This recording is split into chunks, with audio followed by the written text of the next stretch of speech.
They would enjoy a lot of the shows at Worldview too. Pull out one of the cards, give it to them, okay? They're free, a pack of 20. We've now sent out over 7,000 of these. Over 7,000 have now been mailed out. So you'll be doing yourself and us a favor, and the country. Because at the end of the day, folks, this is a battle for the mind, a battle for hearts and minds. Worldviewstore.com is where you can get your pack of 20 absolutely free. Worldviewstore.com. Let's go to our DC correspondent, Neil McCabe. Hello, Neil. I hope you had a great weekend. Fantastic weekend, and happy St. Patrick's Day for all who observe. You know, I did not realize it was St. Patrick's Day. I did not wear green. I really didn't realize that. But you're not wearing green either, so I'm glad. Otherwise, I would have felt left out. I decided when I was a kid that I was not going to participate in this buffoonery. It's like, I don't understand. Like, what other ethnic group do people say, hey, let's act like drunken buffoons and wear crazy hats just like this ethnic group, just like these morons? I don't know. I just refuse to participate in it. Well, but clearly I agree with you, because I'm not wearing green and I really didn't know. And I really don't care about the day. I think it's, for a lot of people, as you say, it's just an excuse to drink. Right. But, you know, St. Patrick was a phenomenal churchman and preacher and teacher. And, you know, so he had a tremendous effect. He probably wouldn't be too happy then about all the debauchery that goes with his name now. Oh, it's horrible. And I would suggest, and this is sort of an Irish narrative, that the Christianity that Patrick planted the seed for in Ireland it basically saved Christianity in Europe as the barbarians overran the Roman Empire and everything else. It was the missionaries from Ireland who brought back Christianity to all these places where it had been overrun. Interesting. Well, you're the historian, so you would know, that's for sure. Let's take a look at some of these big news. Federal judge tried to block the Venezuelan deportations. Logan, maybe you can play some of the video. As Donald Trump says, they got some really bad hombres out of the country. Yeah. And apparently the president in the country where they shipped them to, which was what country where? El Salvador? Apparently he said, oops, judge, sorry, too late. So apparently even he was mocking the judge that tried to turn the plane around. Yeah, and, you know, I don't think it's a coincidence that this judge's nickname is Jeb. It's James E. Boasberg, and he goes by Jeb. And so, I don't know, it's been a while since I've trusted a Jeb. I will say this. So Jeb Hensarling, the former chairman of House Financial Services from Texas, was a great man. And so Jeb Stewart, I guess. So I'll take that back. Jeb Stewart was all right. But I will say this we also about have a Jeb. We also have a Jeb on our staff who does a lot of our graphics. All right. He's probably not a bad guy either. But I know two Jebs who are terrible. What, Jeb Bush, and who else? Judge James E. Boasberg, rather. That'd be number two. Yeah. So Boasberg gave a verbal order before the planes took off. There were three planes: the Nina, the Pinta, and the Santa Maria.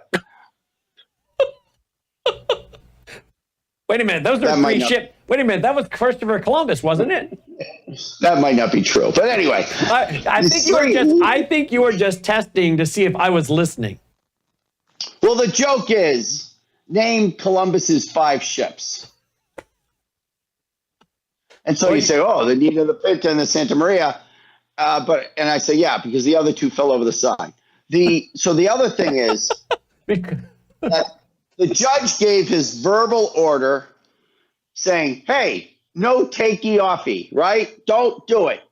And so they took off. So the first 2 planes took up anyway. And apparently he got around to filing his written order before the 3rd plane took off. But it took off anyway. And the Trump administration is saying, and Carolyn Levitt at the briefing today, and Trump's attorneys at a hearing before Boasberg today said that the 3rd plane was full of migrants who were not being deported, under the Alien Enemies Act. So the Alien Enemies Act was enacted in 1798, and we're hearing all about this 18th century law. Well, I mean, 98. I mean, it's 2 years short. It's like it's barely still in the 18th century, right? It's just, However, they're calling it a zombie law. How come we're following these laws that are so old? These old laws, this obscure old laws.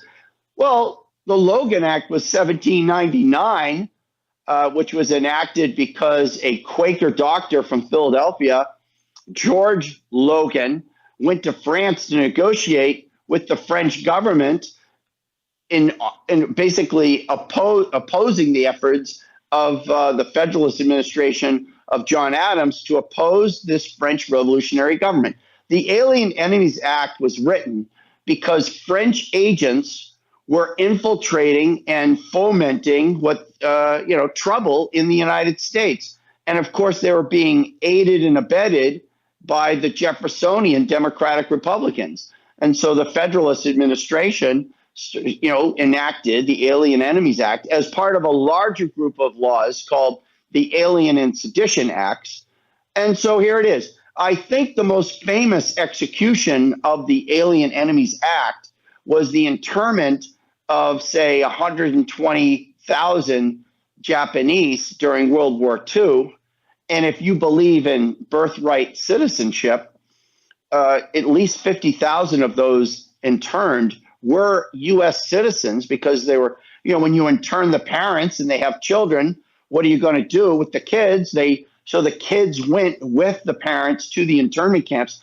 And the internment of the Japanese was backed by the Supreme Court and also politically supported by the governor of California, Earl Warren, who later himself became a very liberal Chief Justice. And so, here we are, and, we're trying to get a hold of this thing. I think the critical question, though, is do the Democrats really want to die on this hill? Because what you basically have is all these leftists in the media and these politicians saying, please bring back these terrorists, because the Venezuelan organization, the TDA, has been named a terrorist group, just like ISIS. It is the legal equivalent of Hezbollah or Hamas. And that the Democrats are basically saying, turn those planes around. Didn't you hear the judge? And I think a lot of Americans are saying, what's with this judge? Yeah, well, it gets worse. It gets worse because we're now finding out here, U.S. judge orders Trump lawyers to testify under oath about deportation flights. Well, there you go. This dude's not letting up. This is your buddy, U.S. District Judge James Boasberg? I call him Jeb, like a lot of people. A lot of his friends call him Jeb. And Jeb is putting the Trump administration lawyers on the spot. He asked them directly, did the president violate my court order? Which, of course, is a very difficult thing. And typically, you do not put, if the defendant's lawyers are typically not put on the stand. So this is an extraordinary effort by the judge to put these lawyers on the spot and to put them in professional and legal jeopardy themselves when, in essence, their only crime is representing their client. Having said that, if the judge found Trump in contempt, well, then Trump would have to be prosecuted by Trump's Justice Department, and I would expect Trump to be pardoned. Or maybe Trump will say, I don't think I can get a conviction. I will decline to prosecute. And then maybe a judge will say, well, I'll hire my own prosecutor, like they did with Mike Flynn. Mike Flynn was caught up in the Logan Act, another 18th century law. And that created all sorts of turmoil in the early days of the Trump administration. So you had the White House National Security Advisor was basically out on the bricks, basically a month into the administration. And so, and everything that Flynn was planning to do had to be put on hold. And then you had a new national security advisor. And of course, that national security advisor had none of Flynn's intentions of cleaning house with the National Security Council staff, which is at the White House. And so you had all of these sort of all these Obama holdovers who despised Trump and were allowed to stay on board. And of course, this was the crew. Eric Ciaramella and the two Vindman brothers worked on the national security staff at the White House. And they're the ones who teed him up for that for that first impeachment in 2019. Just more trouble. It just created more trouble. But the seeds of that trouble were when Flynn was bounced out and nobody took control of the national security staff. Wow. And then President Trump, let's talk about the Autopen. The Autopen. Here's what President Trump said aboard Air Force One. Listen to this, folks. Here we go. So to follow up on the Biden Autopen, are those executive orders, those pardons from the former president now null and void? Well, I think so. It's not my decision. Can we boost the volume? But I would say that they're null and void because I'm sure Biden didn't have any idea that it was taking place. And somebody was using an Autopen to sign off and to give pardons. It's an example, it's just one example, but the J6 Unselect Committee, they gave pardons with an Autopen. I don't think Biden knew anything about it. And what they did is they deleted and destroyed all of the information that took them over a year to get. And the reason they did that is because the information was very incriminating about them. Like Nancy Pelosi, it was determined conclusively that she knew about 10,000 soldiers and turned it down. And if we used 500 soldiers, you would have had no problem, let alone 10,000. The young lady that said that I grabbed these powerful young Secret Service agents by the neck, okay? You know that was a big hoax. It was a lie. And she admitted it. And they deleted everything. So, you know, what they did is criminal. I think we're about to land, everybody. All right, I think we're about to land, everybody. All right, so presidency by Autopen. And of course, another one of the breaking stories tonight is that President Trump has pulled the Secret Service of Hunter. Here we go. Hunter Biden has had Secret Service protection for an extended period of time, all paid for by the United States taxpayer. There are as many as 18 people on this detail, which is ridiculous. He is currently vacationing in, of all places, South Africa, where the human rights of people has been strenuously questioned. Because of this, South Africa has been taken off our list of countries receiving economic and financial assistance. Please be advised that effective immediately, Hunter Biden will no longer receive Secret Service protection. Likewise, Ashley Biden, who has 13 agents, will be taken off the list, end quote. Let me tell you from a friend of mine who was the son of a president that had Secret Service detail. He told me he had the Secret Service detail for 8 years. 8 years. I mean, they went everywhere he went, right? They had a little building by his house, you know, and they had a phone line. They had a phone line that went right into the house, and when they wanted to check on him, they would pick up that phone, and it would automatically start ringing in the house, and they would check on or ask a question, you know, whatever is going on. I mean, these guys were around for 8 years. And I've heard from other children of Secret Service agents, but this one was told to me personally, that when the next guy was sworn in, he was like, okay, thanks, been good being with you, bye-bye, and they were gone. I mean, it was like 8 years you got Secret Service, all of a sudden, your dad's no longer president, they're out the door. Been nice seeing you and being around you for 8 years. Have a good life. It just stops.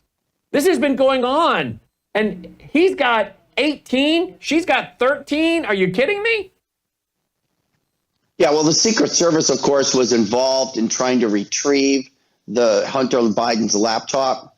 The Secret Service tried to muscle local law enforcement when Beau Biden's widow took Hunter's gun and threw it in the dumpster behind the supermarket. That gun was then picked up by a homeless man, and it was the Secret Service that had to hunt down that gun, and they tried to squash those gun charges against Beau Biden's widow and her paramour, Hunter Biden. I was at Project Veritas in 2020 when we were trying to ascertain whether or not the Ashley Biden rehab diary was correct, where she described the inappropriateness of showering with her father and how it created her a lot of her psychological problems and a lot of her difficulty in having relationships with men. We were trying to ascertain whether this thing was true or not. So we called Ashley Biden from a blocked number, and she said, I want that back. Bring it back to me now, or I will call the Secret Service. And that's on tape. She says, I will call the Secret Service and I will sick them on you like it was their own personal security detail beyond the protection detail. And so, yeah, good riddance to Hunter Biden and his crew. It's enough already. Enough already. So the Autopen, those pardons may not be legit. He's vacating them. They're done. We're not going to follow that. And, of course, if the courts uphold this, I guess where it's going next, Liz Cheney and a lot of others could find themselves being prosecuted, right?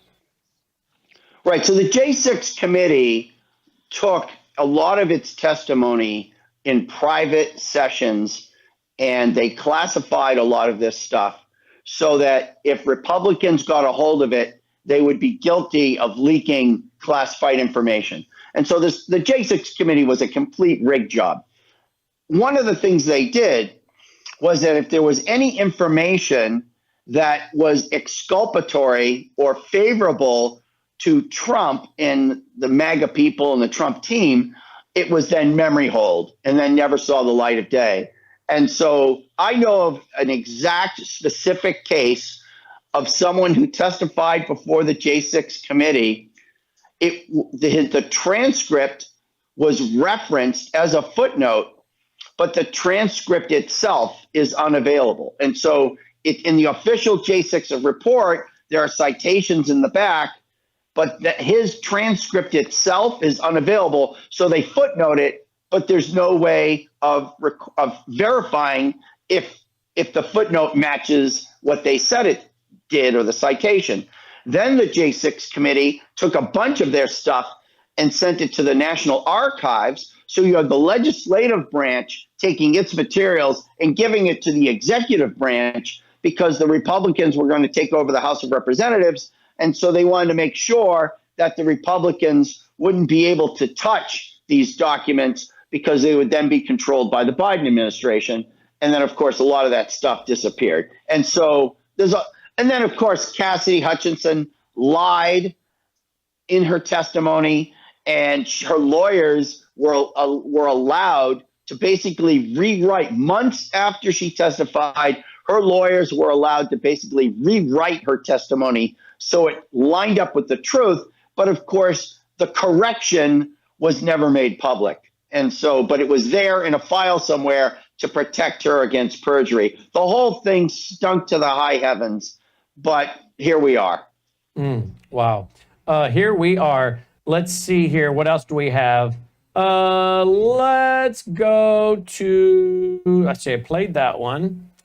Let's go to this one. Here we go. For the first time since 2004, a big chunk of Americans think we're on the right direction. Here we go. First of all, the mood of the country. This really jumped out. We asked folks, is it on the right direction or the wrong direction? That 44% who say right direction, that's up since November. And if that doesn't seem like a lot, the last time it cracked 40%, you got to go back to 2012. The last time it actually hit 44 or higher, January of 2004. So a lot of this is Republicans, but independents, that number is also up since the election on the direction of the country.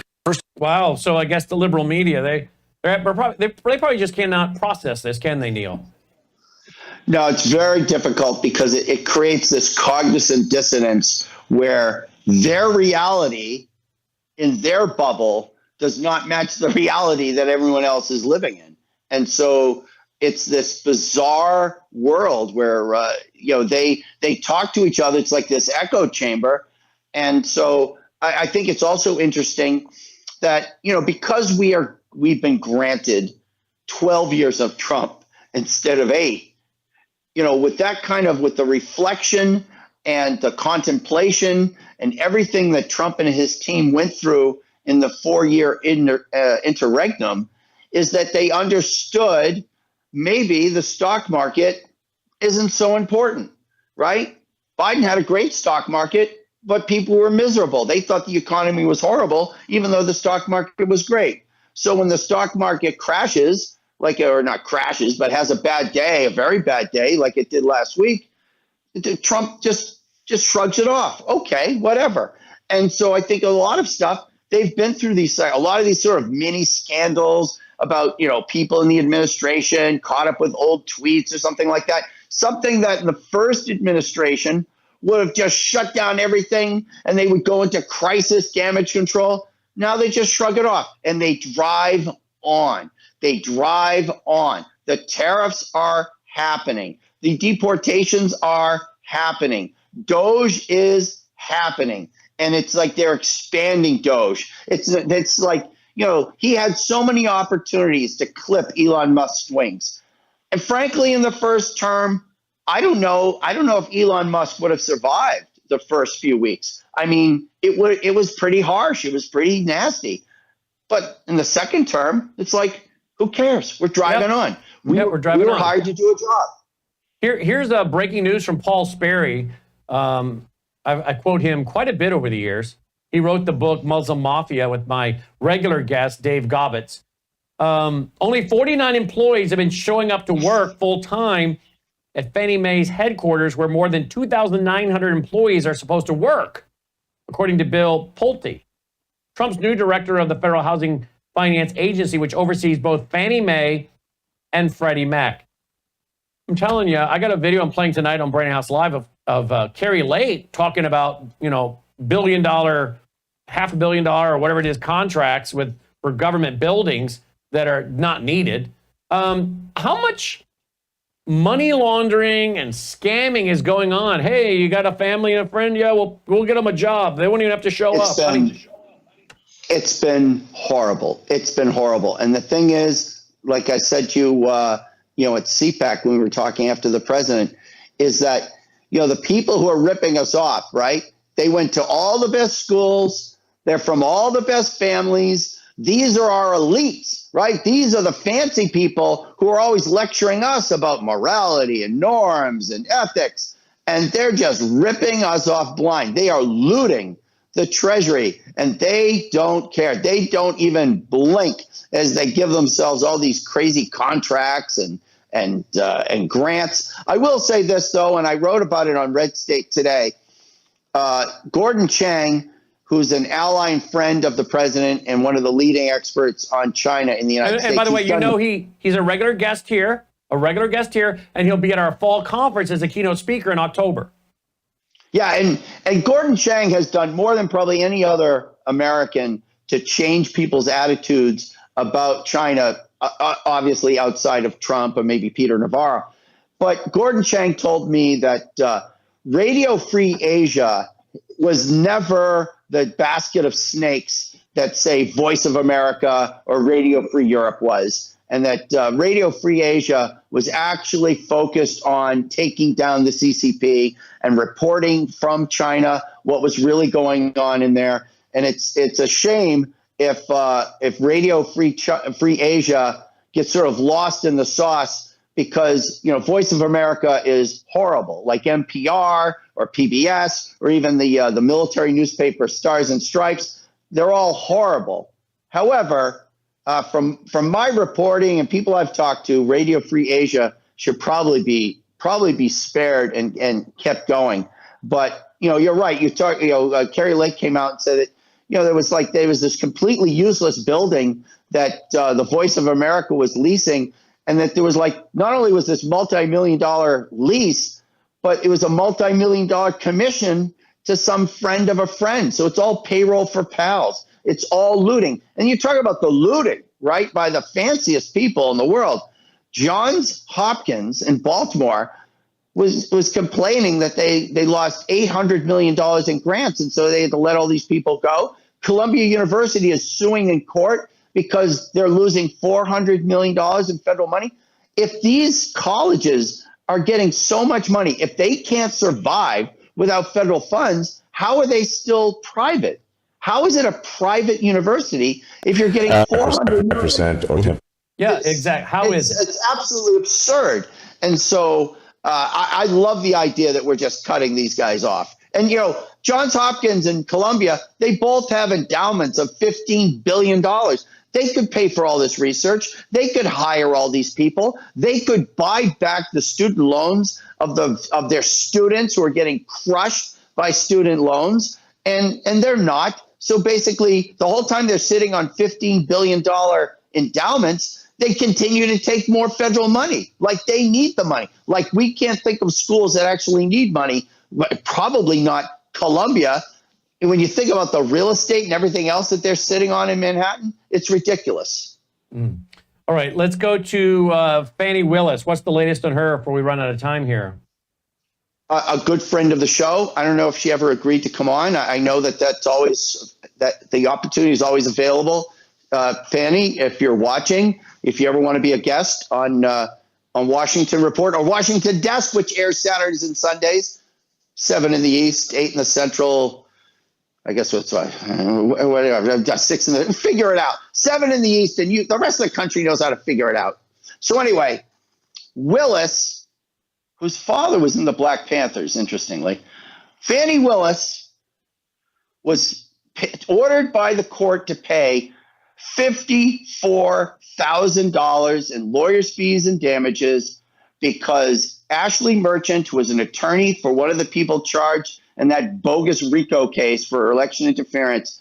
She asked for documents, and instead of getting the documents in a timely way, in a professional way, they were slow walked, and the court found that Willis and her staff were nasty and hostile to Merchant. Shocker. And so, you know, in December, Willis was told, you are not allowed to have anything to do with a prosecution of Trump because you're so nasty and biased. And so this is just another example of the slow, Martin Luther King called it like the slow arch of justice, right? Well, this is it. And so it's slow. Sometimes it seems wicked slow, but eventually MAGA seems to win. And so I think that what the Chinese call that the mandate of heaven, but in America, our founders would call that providence, Brandon. Indeed. All right. Well, the Washington Report. Now, folks, I want to remind you, all of this is brought to you by you. We need your support. Look, we didn't stop for one commercial break till right now. How do we do this? You support us. I tell you, here's our sponsors. We spend like $7,000, $8,000, $8,000 around that, Logan, isn't it? For storage and bandwidth every month. I mean, it's ridiculous. And we give the programming away for free. The stream is right there for anyone to watch and on demand later. I need you to go to worldviewtube.com/sponsors, worldviewtube.com/sponsors. Check out all our sponsors. Will you please do that so we can keep pushing it out for free and not having to stop for commercial breaks every 10 minutes? All right? Thank you for doing that. We really appreciate it. And Neil McCabe, he can be found at Reporter McCabe on all platforms, right, Neil? All the socials, Brandon. All the socials. All the socials. Have a great night, my friend. Thank you for being with us. And you know that Neil and I, we're not going out to any bars tonight and drinking. I don't drink. I don't know about Neil, but I don't even drink. I'm certainly not going out to any bars. I'm going to be right here with you guys. And this nor is would supposed I. to be a holy. Tonight on the Worldview Report, an American left-wing YouTuber calls for the arrest and imprisonment of President Trump and everyone who voted for him, saying the country needs to undergo a process of de-MAGification. New Jersey hospitals are starting to comply with a new law that asks